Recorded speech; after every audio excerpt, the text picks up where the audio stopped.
Hello guys, welcome to my AndWin Tech channel. Today I am going to show in this video how to fix Sysmain.dll could not be found on your Windows 10 or Windows 11. So before going to start the video, if you are not subscribed my channel, please subscribe. So let's start the video. Guys, if your DLL file could not be found on your Windows 10 or Windows 11, then I will show you how to fix this issue. First of all, you just need to click on Start menu, then type here cmd. Just right click on this command prompt and click on Run as Administrator. Here you need to just copy paste this both command. This command will be available in my video description link. You can just copy paste from there. Press Ctrl V to paste and hit enter. It will take some time to complete this process. After completion of this, you need to copy paste the second command also. Just copy and paste it. After completion of this, just close this window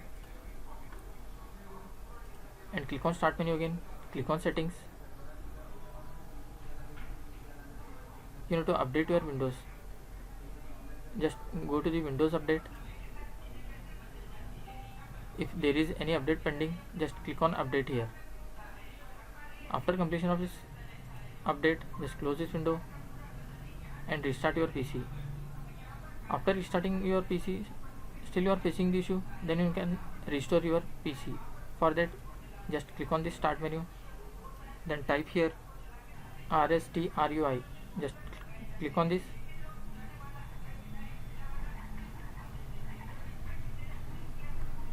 Click on Next.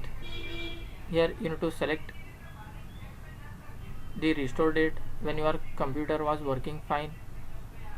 Select any one of the older date and click on Next and click on Finish.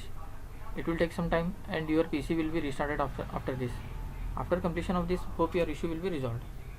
That's it guys. So in this way you can fix Sysmain.dll could not be found on your Windows 10 or Windows 11. Thanks for watching. Hope if you like this video, please like, share and don't forget to subscribe.